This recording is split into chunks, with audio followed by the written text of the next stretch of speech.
네. 네. 네. 안녕하세요. 오늘도 안녕하세요.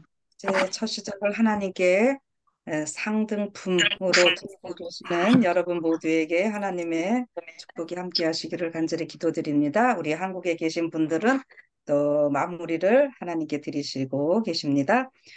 오늘 제가 말씀 나누고 싶은 것은요, 창세기 24장에 있는 말씀부터 시작해서 리브가에 대한 대해서 좀 묵상하고 싶은 마음으로 준비를 했습니다.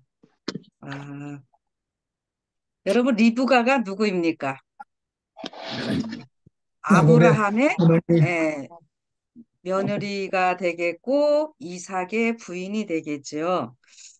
제가 야곱의 오늘 어머니가 그렇죠. 야곱의 어머니가 되죠. 야곱가에서의 어머니가 됩니다.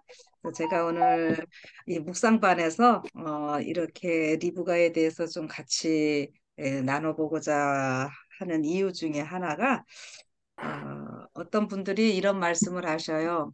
우리 성경에 보면은 이제 야곱이 나오잖아요. 이스라엘로.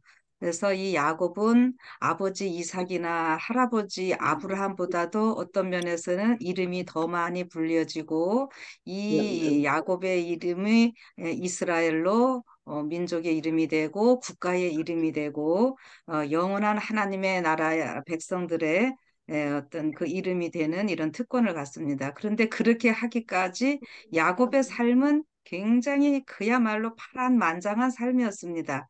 그런데 그렇게 야곱이 파란만장한 삶을 살게 되는 그 원인을 제공한 자가 이 리브가라고 하는 거지요. 그래서 어떤 분들이 아주 리브가를 그 왜 아들을 그렇게 고생시킨 어머니가 됐는지 이해를 못하겠다고 그러시더라고요. 그래서 오늘 저는 이 리브가의 삶 가운데 어떤 긍정적인 면을 좀 더 많이 생각해 보면서 부정적인 어떤 그런 부분도 있는 것만큼은 사실입니다. 그러나 과연 이 리브가가 어떠한 사람이었으며 오늘 내가 이 리브가의 그 뒤를 따를 자로서의 삶을 한번 좀 생각해 보는 이런 시간을 갖고자 합니다. 자, 지금 금방 말씀드린 대로 이 리브가는 아브라함과 사라의 며느리이고 이삭의 아내이고 야곱과 에서의 어머니가 되는 이런 정도는 잘 알고 계시죠? 근데 그 리브가라고 하는 뜻이 그물이라고 하는 이런 뜻에 연결하다. 뭔가 이렇게 끊어질 것을 연결해 주는 이런 의미들을 좀 갖고 있다고 합니다. 자, 그래서 이 리브가가 아브라함 가문의 며느리가 되는 이야기가 창세기 24장부터 나오고 있는 모습을 보게 됩니다. 이제 아브라함은 이 사라가 죽게 되었고 사라를 장사 지낸 후에 이제 며느리를 보고자 그의 종 엘리에셀을 시켜서 자기가 떠나온 고향에서 가서 며느리를 데리고 올 것을 이야기를 합니다. 그래서 여기 24장 보면은 그 환도뼈 밑에 손을 넣고 이 맹세를 시키면서 그 엘리에셀이 그 사명을 완수하도록 이렇게 합니다.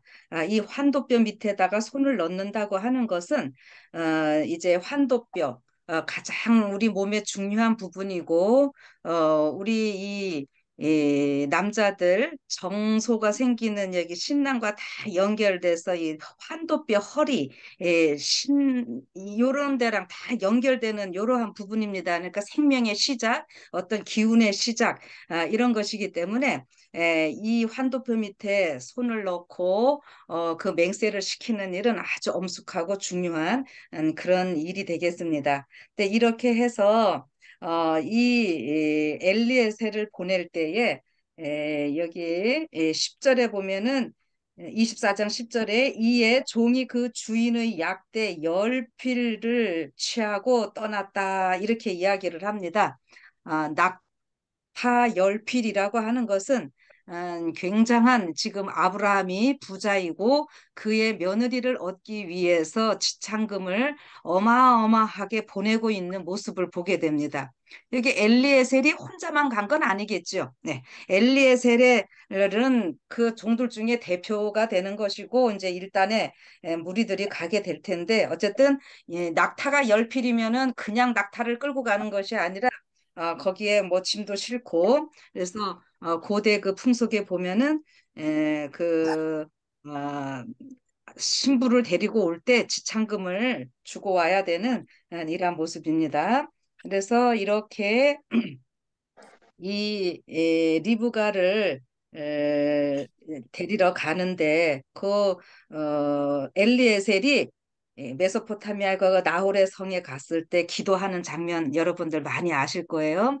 지금 주인에게 엄숙한 사명을 받고 수행해야 할 사람으로서 어떻게 해야 될지 그가 그냥 인간의 지혜로 하는 것이 아니라 하나님께 간절히 기도하면서 그 응답을 간구하는 이런 모습입니다. 그래서 이 아브라함의 가정이 얼마나 하나님께 순종하고 아브라함이 그의 그 종들, 가족들을 하나님의 뜻대로 인도하면서 관리하면서 살았는지를 볼 수 있는 이런 대목인데요. 지금 이 아브라함을 통해서 온 세상에 하나님의 복음을 전해야 하는 이러한 일에 있어서 새로운 한 여자가 들어와야 하는 일은 또 이 가정에 중대사일 뿐만이 아니라 이 지구 역사 구속사에 아주 중대한 일이죠. 그래서 이 지금 엘리에셀은 기도를 어떻게 하냐면은 이 우물가에서 이 기도를 하게 되는데 이 사람이 그 당시에 중동 지방의 이렇게 상황들을 보면은 물 길른 일이 여자들이 보통 하는 이런 모습을 보게 돼요. 그다음에 여자들이 양치고 이런 일들을 다 했던 모습. 그래서 야곱도 그의 아내들을 우물가에서 이렇게 물 길러 왔을 때 만나는 모습. 모세도 그 아내를 만나게 되는 것이 우물가에서 만나고 그러죠. 그게 그러니까 사람이 먹을 물만이 아니라 가축들 기르다가 가축들이 이제 저녁에 물 마시게 하는 이런 장면들임을 우리가 보게 됩니다. 그래서 이렇게 고대 중동 지방 이렇게 보면은 꼭 우물이 있으면은 거기에 이제 사람이 물 기를 수 있도록 물 양동이가 있고 옆에는 짐승들을 물 먹일 수 있는 그 구유가 이렇게 쭉 있는 이런 모습을 보게 됩니다.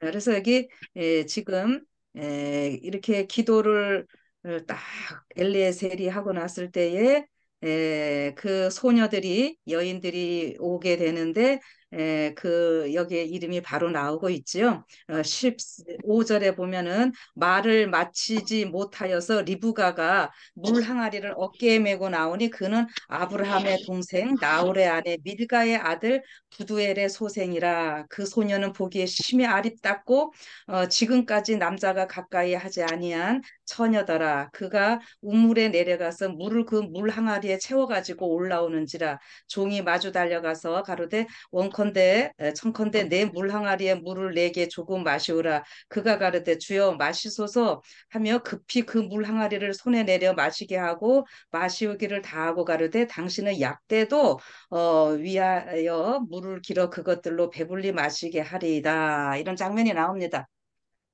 지금 그냥 중동 지방이 더운 지방이니까 손님들 대접하는 일을 이쪽 사람들은 굉장히 귀한 일로 여겼고 목마른 자에게 물을 대접하는 일은 아주 귀한 친절로 이렇게 하고 있는 상황에서 사람에게만 물을 먹게 하는 것이 아니라 지금 엘리에셀이 10필의 낙타를 가지고 갔으니까요. 이 짐승들에게 또 먹인 물까지 주는 여인이면은 이 여인이 하나님께서 허락하신 이제 주인의 아들을 위한 신부감이다. 이렇게 기도의 약속을 이제 하고 있었잖아요. 그런데 지금 딱 보니까 어떻게 해요? 이 엘리에셀에게만 사람에게만 물을 주는 것이 아니라 이 리브가가 어떻게 했다고요? 당신의 약대들에게도 물을 마시게 내가 하겠습니다. 예, 이거는 하나님의 굉장한 그 응답이었는데요. 여러분 이것이 왜 이렇게 중요하고 리브가의 성품을 나타내는 일들이었는가 하면은 여기에 그 16절에 보면은 우물에 내려가서 이런 표현이 나옵니다. 그냥 우리 물 이렇게 있는데, 에, 뭐 바가지로 물을 뜨는 그냥 양동이 깊이 해서 물 끌어올리는 이런 정도가 아니라, 이 물들을 보면은 뚜껑 다 이렇게 덮어놓고 그 입구를 막 돌로 또 해놓고 이러잖아요. 그래서 그 야곱이 보면은 모세나 야곱이 그때 보면은 그 여자들이 그 무거운 돌을 옮기기가 좀 힘든데 야곱이 그것을 옮겨놓고 이러는 장면들이 나오는데 이 물을 계단으로 내려가서 길어와야 된다라고 하는 거예요. 네. 그러니까 중동에 가면 물이 샘물이 그렇게 되어 있습니다. 그런데 여기에서 이 약대 열피를 먹이기 위한 이 물을 기른다고 하는 것은요, 보통의 수고가 아니라고 하는 거죠. 어, 이 약대 한 마리가 물을 한 통씩 먹을 거 아니에요. 그러면은 여러분 이렇게 물 한 동이 길어가지고 오면 어떻게 해요? 약대 한 마리가 그거를 다 마실 정도 그렇게 되는 거잖아요. 그러니까 아무리 못해도 몇 번을 올라갔다 내려갔다 해야 돼요. 네, 그 최소한 10번 이상은 올라갔다 내려갔다 해야 되는 이러한 상황입니다. 네, 그래서 여기에서 이 리브가의 성품을 보면은 굉장히 그 친절하고 또 사람에게뿐만이 아니라 동물도 이렇게 살피는 이렇게 배려하는 이런 마음을 우리가 좀 볼 수 있겠죠. 예, 이렇게 해서 그 리브가가 일단 그 엘리에셀에게는 하나님께 기도한 기도의 응답으로 먼저 이제 눈에 들었고요. 그래서 그 리브가를 향해서 그 물을 다 마시고 난 후에 여기 22절부터 보면은 약대가 마시기를 다음에 그가 반세겔 중 금고리 한 개와 13개일 중 금 손목고리 한 쌍을 그에게 주며 가르되 내가 네 딸이냐 청컨대 내게 고하라 내 부친의 집에 우리 유숙할 곳이 있느냐. 지금 이게 어떤 상황입니까? 아, 리브가가 이 엘리에셀이 누구인지 알고 그렇게 했던 것도 아니고, 예. 일단 나그네로서 여행한 사람이니까 이런 친절을 다 베풀었고 또 그런 어떤 친절의 대가로서 이 엘리에셀은 또 선물을 또 어떤 그걸 수고비를 지급을 하는 거죠. 그렇게 한 다음에 누구냐 이렇게 묻는 이런 모습이네요. 그래서 이렇게 하니까 내가 누구누구다 대답을 하죠. 여기서 보니까 이제 24절에 그 여자가 그에게 이르되 나는 밀가가 나홀에게 낳은 아들 부두엘의 딸이니이다. 또 가르되 우리에게 집과 보리가 족하며 유숙할 곳도 있나이다. 딱 지금 기도의 응답으로 지금 아브라함이 지금 현재 가나안 땅에 살고 있는데 거기가 약속의 땅인 것만큼 사실이지만 가나안 땅의 족속들은 지금 우상 숭배로 다 범죄하고 있는 인간들이기 때문에 아브라함이 자기의 고향으로 가서 이 며느리를 감을 데리고 오라고 하는 거잖아요. 그 보니까는 바로 누구예요? 아브라함의 형제. 그러니까 이렇게 조카가 되는 상황인 것을 이제 알게 되죠. 그렇게 해서 이 엘리에셀이 이제 리브가의 인도로 아버지의 집으로 가서 이제 상황을 다 얘기하는 장면들이 나옵니다. 그래서 여기 보면은 이 일을 28절에 소녀가 달려가서 이 일을 다 어미 집에 고하였더니 거기 이제 리브가의 오빠인 라반도 나오고 그 있던 일들을 다 얘기를 하죠. 자, 그러면은 이렇게 해서 여기 엘리에셀이 이렇게 멀리까지 오게 된 이야기를 다 하고 그의 목적이 무엇인지를 이야기를 할 때에 이제 이 리브가에게 묻지요. 자, 네가 가려느냐? 그러니까 어떻게 해요? 바로 따라가겠다고 이렇게 대답을 합니다. 그러니까 여기 보면은 이 지금 라반은 딱 볼 때 이 아브라함이 보낸 그 지창금이 어마어마한 이런 모습을 다 보게 되고, 이제 근데 이 라반이 나중에 야곱이 그 외삼촌 집에 가서 일할 때 보면은, 야, 그 라반이 굉장히 재물에 그 욕심이 많은 사람임을 우리가 알 수 있잖아요. 근데 여기서 지금 이 라반이 흔쾌히 자기의 여동생일지 누나일지는 아무 모르겠지만은, 이 여동생을 보낼 때에, 여기 보면은요, 빨리 좀 저기 리브가는 빨리 가겠다고 하는 것이고, 그 집에서는 또 빨리 보내지 않으려고 하는 이러한 그 모습도 좀 있습니다. 그게 뭐냐면은 50, 그 5절에 보면은 이런 표현이 좀 나와요. 그 이게 리브가의 오라비와 그 어미가 가로되 소녀로 며칠을 적어도 열흘을 우리와 함께 있게 하라. 그 후에 그가 갈 것이니라. 이런 표현이 나오거든요. 지금 엘리에셀은 빨리 가고자 하는 거고, 이 집에서는 좀 머물 더 있다가 가게 하고 싶은 이런 모습이죠. 그래서 우리가 이 표현을요, 단순히 아유 지금 같으면 뭐 보내도 또 만날 수 있고 이런 거지만은, 그 옛날은 그게 아니잖아. 이제 떠나면은 언제 볼지 모르는 상황이니까, 이렇게 아쉬워서 안 보내려고 하는 이런 모습이 아니고요. 사실 지금 이 리브가가 엘리에셀의 말을 듣고 그 한 번도 신랑의 얼굴도 못 보고 이렇게 했지만, 그가 가겠다고 대답을 하는 이유는요.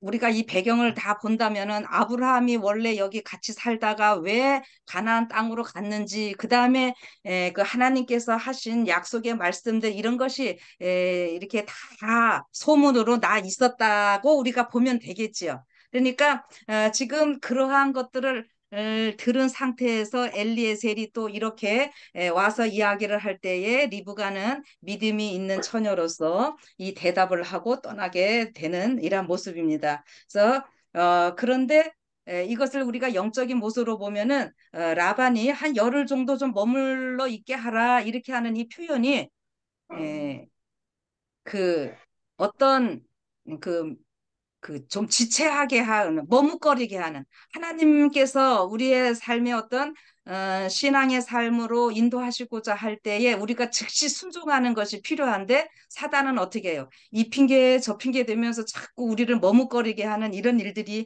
있게 되잖아요. 근데 여기서 이게 지금 바로 그런 거라고 하는 거예요. 라반은 그 하나님의 이 구속사에 지금 리브가가 얼마나 큰 역할을 해야 되는지 알면서도 그런 것들을 하지 못하게 방해하는 이러한 표현이라고 하는 겁니다. 이게 우리와 좀 더 있게 하라 이렇게 하는 것이. 근데 결국에는 이 56절에 보면은, 그 사람이 그들에게 이르되 나를 만류하지 마소서, 여호와께서 내게 형통한 길을 주셨으니 나를 보내어 내 주인에게로 돌아가게 하소서. 그들이 가로되 우리가 소녀를 불러 그에게 물으리라 하고, 리브가를 불러 그에게 이르되 내가 이 사람과 함께 가려느냐? 리브가가 대답하되 가겠나이다. 그들이 그 누이 리브가와 그의 유모와 아브라함의 종과 종자들을 보내며 리브가에게 축복하여 가로되 이렇게 나오죠. 예, 리브가가 뭐 바로 가겠다고. 그래서 이거 부자 선지자 보면은 그 이튿날 아침에 바로 떠나는 이러한 장면으로 묘사를 하고 있습니다.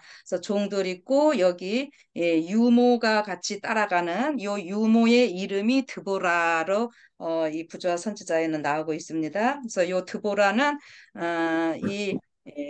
그 나중에 야곱 을 계속 돌보는 그러한 그 모습으로 나오고 있어요. 근데 여기 리브가에게 보낼 때에 여기 축복하여 가르되 우리 누이여, 60절입니다. 우리 누이여 너는 천만인의 어미가 될지어다. 내 씨로 그 원수의 성문을 얻게 할지어다. 이렇게 이야기를 합니다. 예, 사라를 하나님께서 어떻게 축복해 주셨는가 하면은, 그 사례 아브람 할 때는 그 주변에 그냥 사람들의 아버지고 어머니고 이렇게 하지만 아브라함, 사라 이렇게 바꿔줄 때는 온 열국의 아버지, 온 열국의 어머니 이런 식으로 이제 그 의미가 바뀌어지고 하나님께서 이렇게 축복을 하셨잖아요. 그러니까 그런 일들이 제가 조금 전에 말씀드렸듯이 그 아브라함의 후손을 통해서 이 세상을 구원하시고자 하시는 하나님의 그 일들이 이제 전파되게 되었고 메시아가 그 가문을 통해서 오게 되는 이런 일들을 이들은 알고 있었다라고 하는 거죠. 그래서 여기 지금 뭐라 그래요? 이 리브가가 천만인의 어미가 될지어다. 이 사라가 받은 그 축복을 지금 이 리브가도 그대로 인간 라반을 통해서 또 하나님께서 하게 되는 모습입니다. 그리고 그 내시로 그 성문의 원수의 성문을 얻게 할지어다.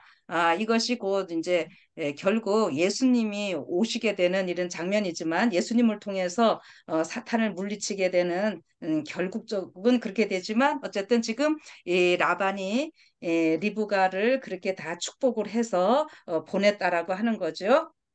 자, 그렇게 해서 여기 보면은 이 62절에요. 때에 이삭이 부엘 라헤로이에서 왔으니 그가 남방에 거하였음이라. 이삭이 저물 때에 들에 나가 묵상하다가 눈을 들어 보매 약대들이 오더라. 리브가가 눈을 들어 이삭을 바라보고 약대에서 내려 종에게 말하되 들에서 배회하다가 우리에게로 마주오는 자가 누구뇨? 종이 가로되 이는 내 주인이니다. 리브가가 면박을 취하여 스스로 가려오더라.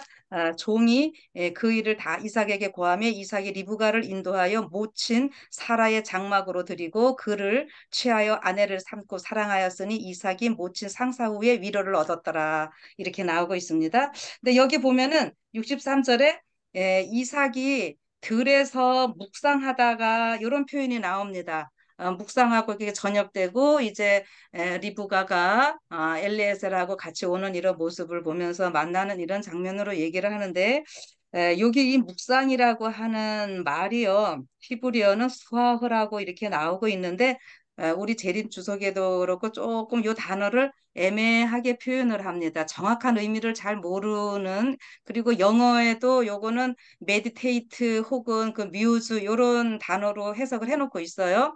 그런데 요것이 그냥 우리가 메디테이트 하면은 일반적인 거 이렇게 명상하고 숙고하고 이러는 말이잖아요.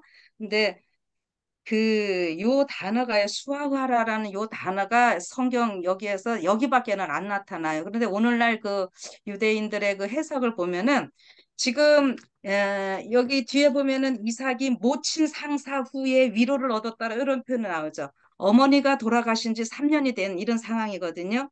그래서 이 수아라는 그 단어가 그냥 어머니 때문에 슬프고 그래서 우리가 애도하는 이러한 표현도 우리 재림교회 주석에는 나오고 있는데 그러한 것과 더불어요. 오늘날 쉽게 말하면은요 우울증인 거예요.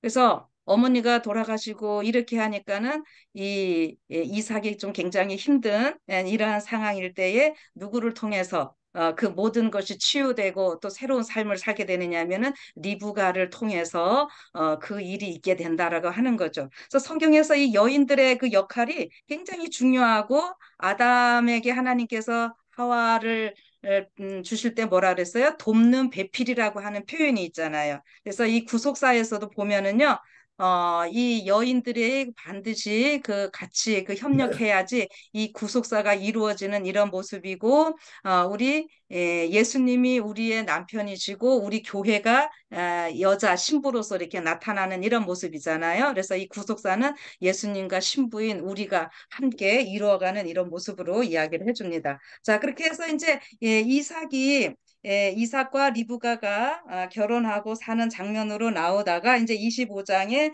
드디어 어떤 장면이 나옵니까? 아, 우리 선조들을 보면은 참 아이 낳는 일에 있어서 힘이 들었던 모습을 보게 되죠. 사라도 자녀가 없어서 그랬고, 근데 여기 지금 리브가도 또 그런 일이 있었어요. 분명히 천만인의 어미가 될지어다 이런 축복이 있었음에도 불구하고 자녀가 금방 있었던 것이 아니죠. 그래서 40세에 결혼을 했는데 여기 24장 20절에 보면은 이삭이 40세의 리브가를 취했는데 이렇게 야곱과 에서를 낳았던 때는요, 60세가 되거든요. 그러면 몇 년 동안 자녀가 없었어요. 20년 동안이나 자녀가 없었는데, 사라와 아브라함은 어떻게 했어요? 하나님의 그 약속의 말씀이 있을 때에 있었지만은 인간적인 방법을 좀 쓰므로 또 어려운 일들이 있게 됐는데, 여기 이 리브가는요, 제가 아까 첫 번에 뭐라 했냐면 리브가에 대해서 좀 긍정적인 것을 좀 많이 보겠다고 얘기를 했어요. 이 시아버지나 시어머니보다 아주 남편보다 믿음이 더 있는 여인이었음을 보게 됩니다. 이 드디어 임신을 했는데 이 너무 태동이 심하고 힘들고 이렇게 할 때에 이 리브가가 어떻게 하냐면은 20년 동안 그대 끝까지 인내하며 기도하며 기다렸고 하나님께 여기 지금 묻고 있죠. 여기 기도로서 하나님께 여쭤봅니다. 그랬더니 하나님께서 뭐라 그래요?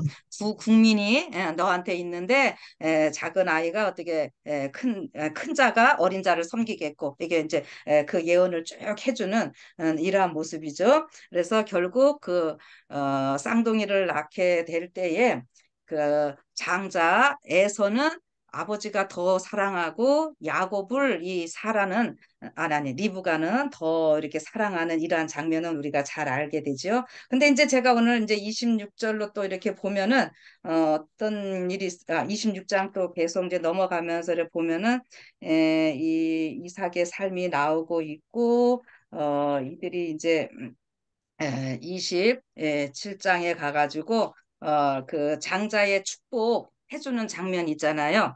이제 여기가 좀 오늘 좀 이렇게 포커스입니다. 아, 이 야곱과 에서 그들의 그 매일의 그 교육 가운데 지금 아브라함 할아버지도 같이 살고 있는 이런 상황이잖아요. 그래서 이들이 똑같이 말씀을 다 듣고 그들이 어떤 집안인지를 다 들음에도 불구하고 어떻게 해요? 에서는 우리가 뭐 들사람 사냥꾼 해갖고 장자의 명분을 경홀히 여겼고 이 야곱은요 끊임없이 그쪽을 영적인 것에 그 갈급했던 이런 모습을 우리는 알게 되죠. 자, 그런데 이 에, 하나님께서 이 태중에서부터 그런 모든 것들을 다 예언을 해주시고 그래서 리브가가 당연히 이삭에게도 다 얘기했을 거 아니에요. 응? 그런데 어떡합니까? 부모의 그 축복이 있게 될 때에 이삭이 누구한테 합니까? 에서에게 그 축복을 하려고 그러는 것을 그러니까 몰래 비밀리에 하려는 것을 알고 리브가가 그 계획을 이제 바꾸게 하는 이런 것 우리가 잘 알고 계시죠. 그래서 일일이 그거 말씀 안 드려도 근데 여기 보면은요 이때에 그 리브가가 아, 이 이삭은 눈이 어두웠다. 여기 이런 표현이 나와요. 그렇죠? 그래서 이 눈이 어두운 이러한 것은 그냥 단순히 육체적인 눈이 어두운 것이 아니라 영적인 눈이 가리워진 이러한 모습입니다. 사실 이때 이 장자의 축복을 할 때가 이삭이 130세거든요. 나이 많아 이제 죽게 될 것 같아서 이거를 하겠다 했는데 사실은 그 이후에도 얼마나 더 사는지 아십니까? 50년을 더 살아요. 180세에 죽어요. 아버지인 아브라함이 175세에 죽는데 이제 더 오래 살지요. 그래서 어쨌든 이렇게 지금 이 이삭이 영적인 눈이 가리워져서 영적인 삶을 살지 못하는 에서에게 그 하나님의 축복을 하려고 할 때에 이것을 막고 하는 사람이 누구냐면은 바로 이 리브가였다라고 하는 거죠. 예. 그래서 이 리브가는 끊임없이 하나님의 그 뜻을 성취하고자 물론 그것을 속였다고 하는 거에 대해 기만한 거에 대해서는 그것이 잘못된 방법이지만은 이 리브가는 어, 음, 이 야곱과 함께 어떻게든지 그 하나님의 계획을 이루고자 하는 여인이었다라고 하는 것을 저는 좀 더 신경 써보자고 하는 거예요. 근데 그렇게 할 때 그 아버지를 속이면서 이 축복받고자 할 때 이삭이 야곱이 뭐라 그러냐면은 어머니 이렇게 하다가는 내가 축복은 고사하고 저주를 받겠다고 합니다. 여기 27장 12절에 이렇게 하죠. 아버지께서 나를 만지실진지 내가 아버지께 속이는 자로 베일지라 복은 고사하고 저주를 받을까나이다. 그래서 어미가 그에게 이르되 내 아들아 너의 저주는 내게로 돌리리니 내 말만 쫓고 가서 가져오라. 이 지금 리브가가요 하나님의 뜻을 성취하기 위해서 어느 정도까지 해요? 그 저주까지도 다 감당하는. 여러분 이거는 굉장히 놀라운 일이에요. 자기 아들에게 그 하나님의 그 영적인 유산을 물려주고 그 하나님의 그 귀한 뜻을 이루게 하기 위해서 이 저주는 자기가 다 받는다고 이렇게 하면서 결국은 이 리브가가 아니었으면 야곱이 이 축복은 못 받았죠. 물론 아까 제가 전제했습니다. 그 기만적인 방법으로 한 거는 아니에요. 잘못된 거지만 그렇게까지 하면서 응? 이 저주를 자기가 다 감당을 하면서까지 이 영적인 일에 골몰했던 리브가와 이제 야곱의 모습이라고 하는 거죠. 그래서 실질적으로 이 저주가 어떻게 됩니까? 야곱이 이 축복받고 이제 축복은 받았지만 그가 이제 도망을 가고 라반 외삼촌네 가서 굉장히 고생하는 삶을 살고 리브가는 이때 야곱을 본 것이 마지막 기였고 죽을 때까지 야곱을 보지 못하는 그 저주를 받는 거예요. 예. 그래서 그 보고 싶은 귀한 아들을 보지 못하는 그러한 일이 있었음에도 불구하고 어떻게 합니까? 이 리브가가 이제 야곱을 축복받게 하는 일에 이 일조를 했다고 하는 거 이렇게 하고요. 그래서 결국은 그 야곱이 그 하나님의 백성으로 또 그가 모든 일을 수행하게 하는데 여기 이 말씀을 좀 읽어드릴게요. 아,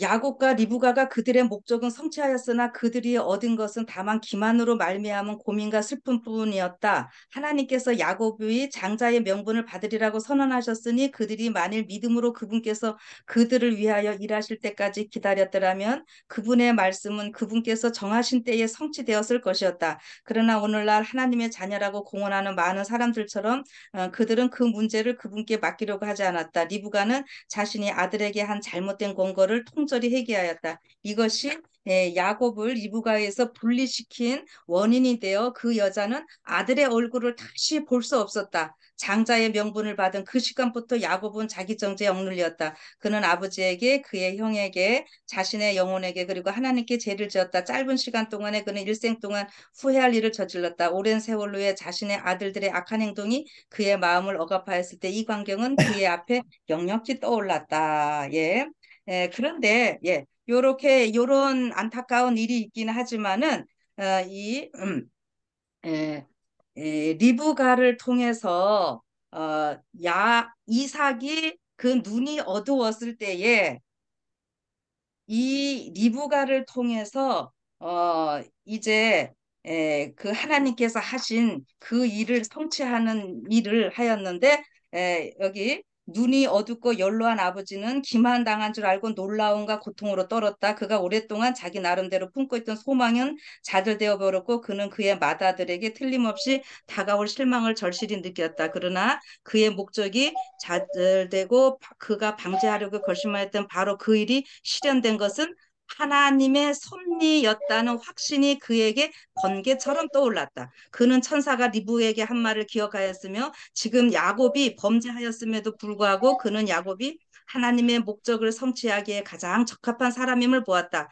축복의 말이 그의 입술에 머물러 있는 동안에 그는 영감의 성령이 그에게 임하심을 느꼈다. 이제 모든 사정을 안 그는 무의식 중에 야곱에게 선언된 축복을 승인하였다. 그를 위하여 축복하였은즉 그가 정령 복을 받을 것이니라. 네.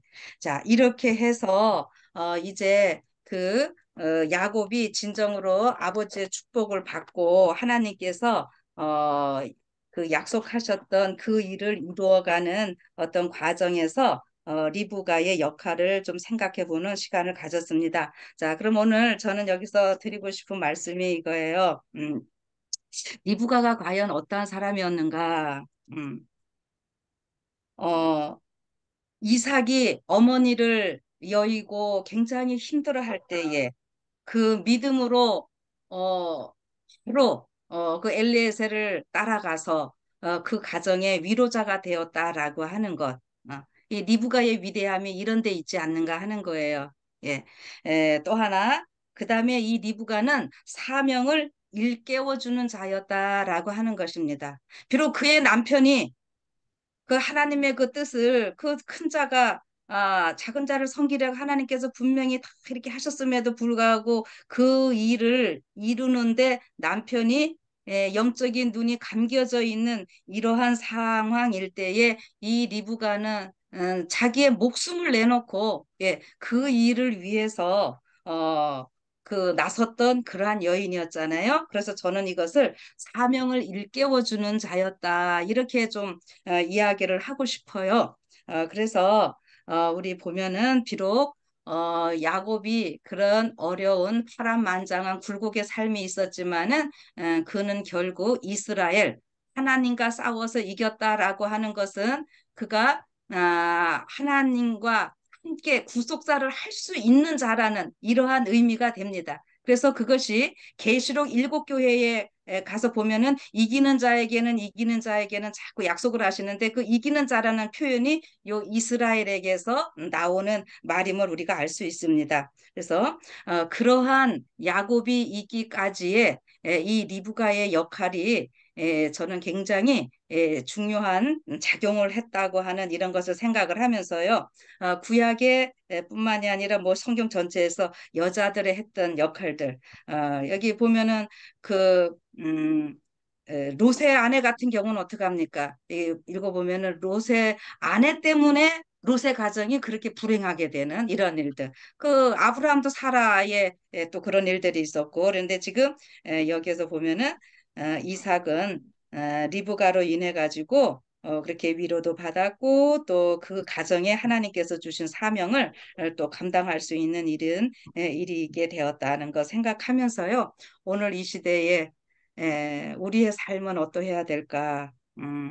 세상이 참 여러 가지로 힘들고 어려운 가운데 있지만은 우리가 이 세상을 즐겁게 소망을 갖고 살아갈 수 있는 이런 위로자로서의 우리의 삶이 있었으면 하는 바람과 더불어 우리가 먼저 하나님께 받은 바 이 사명을 잘 생각하고 다른 사람들과 함께 이 사명을 서로 일깨워 주면서 비록 이 세상이 어렵지만은 이런 모든 것을 헤쳐나가고 우리가 리브가처럼 하나님의 그 귀한 뜻을 이루어가는 그러한 삶이 되기를 간절히 바라면서 오늘 말씀 마치겠습니다. 네. 근데 하나, 응? 기도하겠습니다.